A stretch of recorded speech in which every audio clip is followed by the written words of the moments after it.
The way it happens is that I'll go with the gear, which is over there. I'll take Billy's and my gear up to the helicopter, and then Billy will take Mookie and hand him to me on the helicopter once I get situated. But you can tell he's excited. He knows he's going to work. So.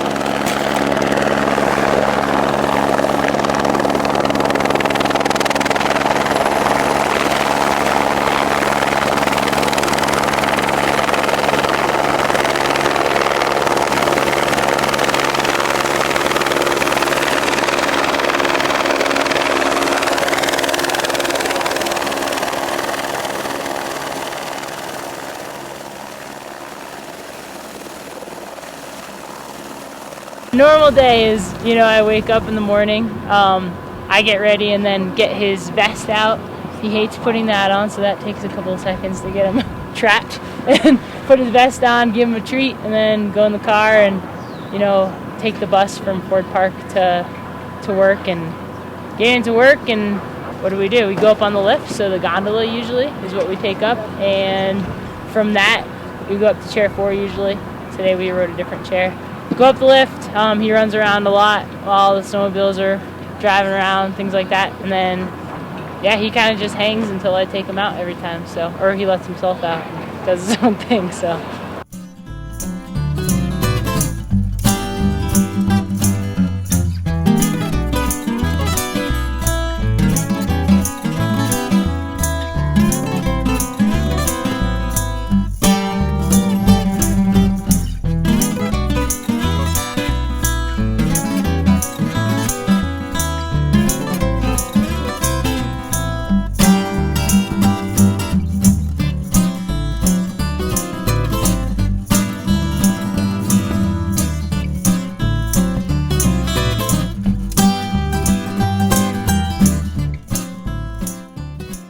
He had 3 years on patrol where he was the only show in town, So what was really funny was when we introduced 2 other puppies and these puppies showed up for work, Henry was super protective.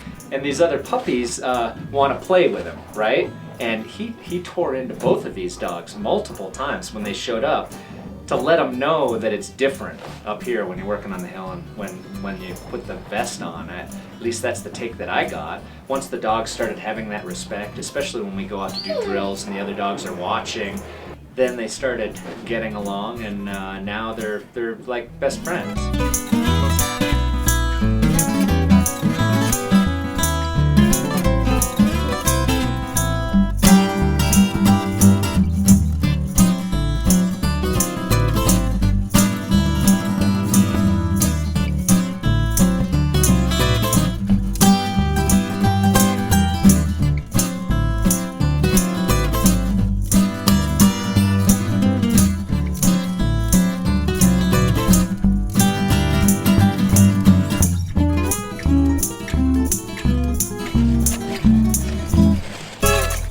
Looking at right here is one of our test holes, and we have volunteer victims that go down into these holes, and they'll lay down in there and we'll cover them up with big chunks of snow and let them sit for 10 minutes or so and let their scent sort of come through the holes in the snow and rise up into the air. And then we'll take our dogs, which have not seen where these people are buried, and we'll give them their search command, and they'll come in and dig these people up. It's a good way to develop a strong bond between the dog and the victim who's down in the hole, so that in real situations they're really motivated to get down in there and find that person. Yeah, he's ready. We're going to put that one at 11.7 seconds. What happened there? We have 3 dogs here. Mookie by far has the best nose. Mookie, as soon as he gets that first sense, he's going right towards it. And it's been pretty impressive. He runs at a dead sprint. When he finds that scent cone, he'll just sprint right to the person.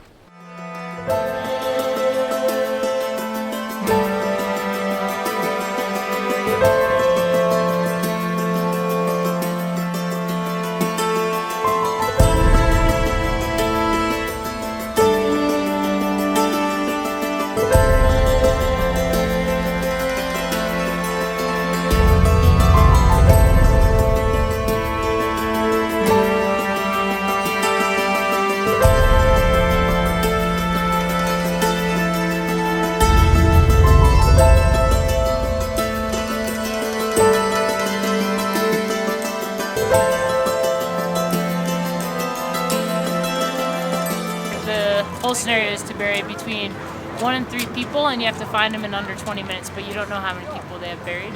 Yeah, I mean, my legs were shaky. I was definitely, it's scary. I mean, you spend your whole, like, the last 2 years I've been training Mookie, and before that it was 4 years of training Henry, you know, like, I don't know, it's a lot of time that's put into it, and a lot of crap that you get from other ski patrollers for all the time that you put into the dog stuff.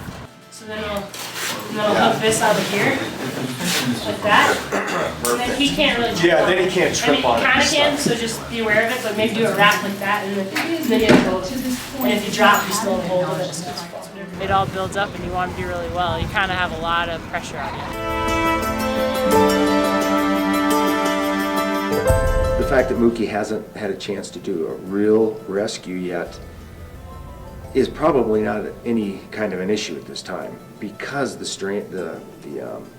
training and the certification is so strenuous that I think Mookie will know that this is no longer a drill, this is the real thing, because he's been through so many different scenarios under so much pressure.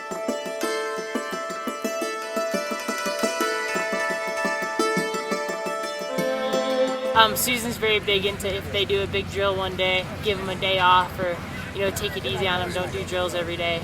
Like, that's something that we have to learn about, is that, you know, regardless if the person's right there watching their family member get excavated, you have to play with your dog, and because they're just like us. If they have a bad experience with something, they don't want to do it again. You're such a good searcher.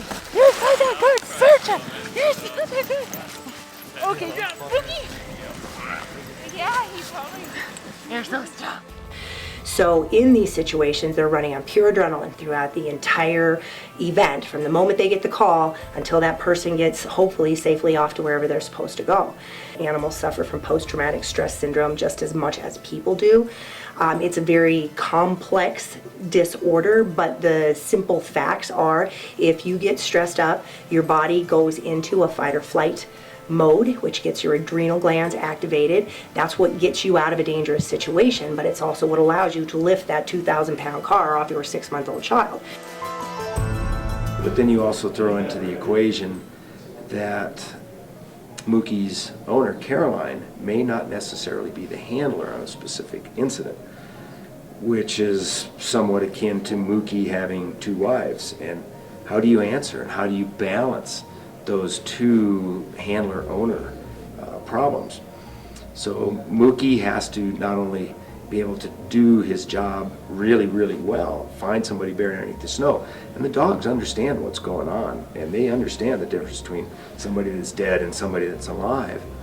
But to be put in a position where, you know, today it's not my owner, Caroline, that's working me, it's my handler, and that handler's going to behave differently than Caroline will, that the dog has to also learn to be managed and handled by somebody completely different. So it's like Mookie has 2 wives that he has to work with on an avalanche rescue. We keep the commands kind of the same. Consistency is pretty key, I think. And also, I'm training to be an Avy tech, so I think it'll be better in the long run, because when the helicopter comes to pick him up, Caroline would be the primary handler, and I would be the Avy tech doing the beacon searching and, you know, doing the other stuff, and he would actually have me there too. He'd feel more comfortable as opposed to some random person coming in and flying with him too. So he'd have 2 people to listen to. Mookie, give Drew kisses. Hey, give him kisses. Mookie, Give him kisses.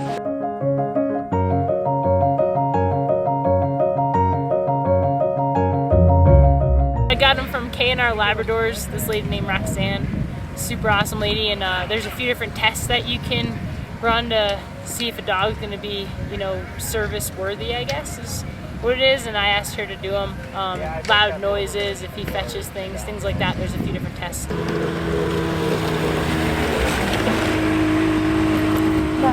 Not every dog is geared for this, right? And so the advantage of dogs like Labs and Golden Retrievers is that they're caretakers. So they are here to assist in something, and usually associated around people. They're the nurturing breeds. So your Jack Russell Terrier, who's more about, running around and being mad about everything, probably isn't a good choice. And it's not to say that other breeds can't be groomed to this, but animals in this particular group, Labs, Golden Retrievers, Bernese Mountain Dogs, things like that are already naturally, instinctually designed to help, are usually the animals that they're going to work really hard, they're going to be easier to train, they're going to be more focused on the task at hand. Go find it! You can't! Brooks! Oh my God.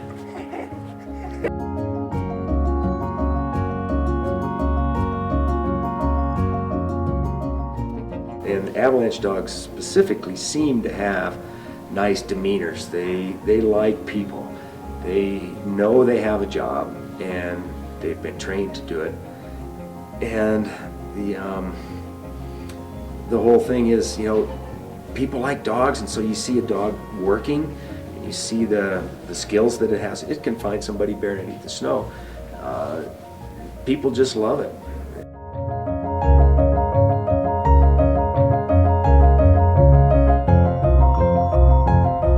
Started bringing him on the hill pretty much at the day I got him. I brought him up the gondola, so he got used to that super quickly.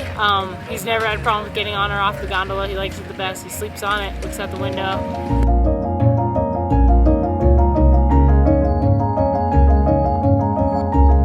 Snowmobiles are probably his favorite besides running.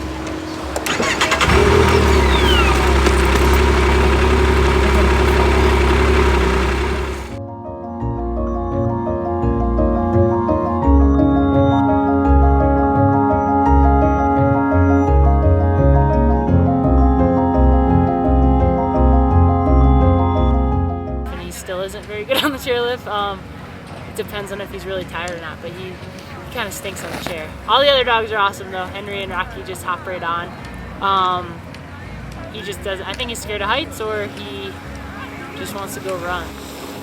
I think he's a little antisocial.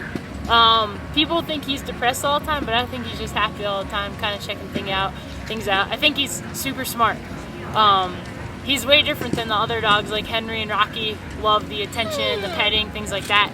Mookie would rather just be outside playing by himself. He's a very independent little guy, even though he's addicted to me. I think of all the dogs, Henry's probably the best known. People definitely know Mookie a lot because in the summer I take him around too, and Rocky kind of goes with John Alphon to Maine for most of the summer. So like Facebook-wise, Rocky and Henry get the most hits. I think people like Goldens a lot more than Labs or something. It's okay. We love them the best, don't we? Yeah.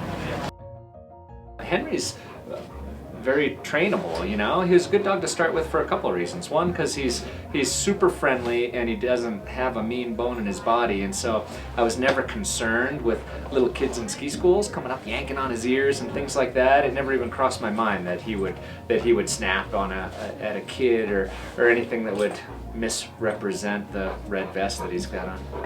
I think his personality was kind of a perfect fit, especially for having a first dog in the dog program and having the dog program be new and fresh. It was really important to have it, for the success of the program, to have the dog be the right dog and fulfill all of the things that I had originally sold to them, saying that it was going to be a great public relations tool and it was going to make Ski Patrol more approachable. That was a big thing at the time. Ski Patrol was kind of had a reputation for being somewhat unapproachable, kind of prickly, and so you add a little fuzz to the prickle and this is what we have now. It's just due to blind luck, really, that Chris Jarneau, our new leader, is in marketing and saw the value of having a big, fluffy, happy dog up at the top of the mountain and down at the bottom of the base area when people are first getting it here in the morning. And that has been a great side effect of the dog program for sure.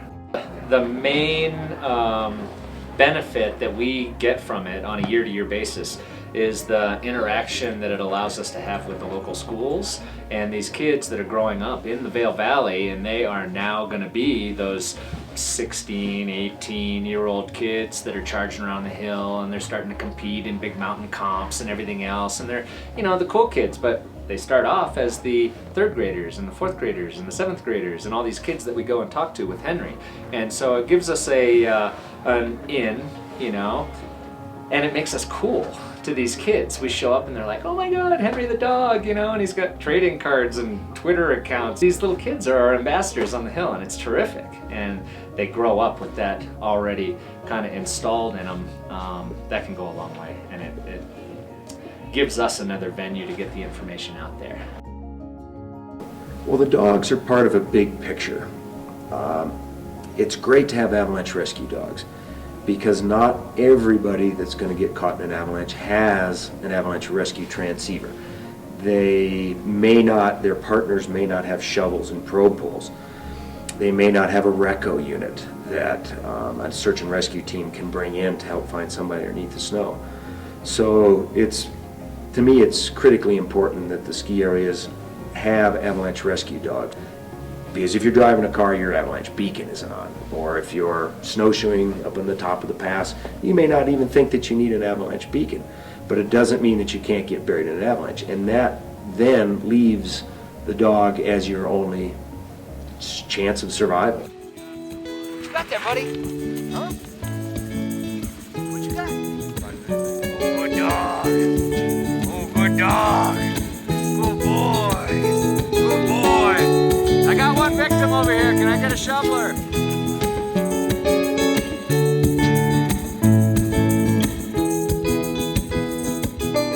At the end of the day, we ski down, he runs down, and we get changed, or I get changed, and then bring him to Vendettas, tie him up in the back hallway, and we go to have beers, and he gets loved by all the people. It brings attention to the avalanche problem, the big picture, which is, from our perspective, is great. The more people that know that these avalanche natural hazards exist, it helps make our lives a little bit easier.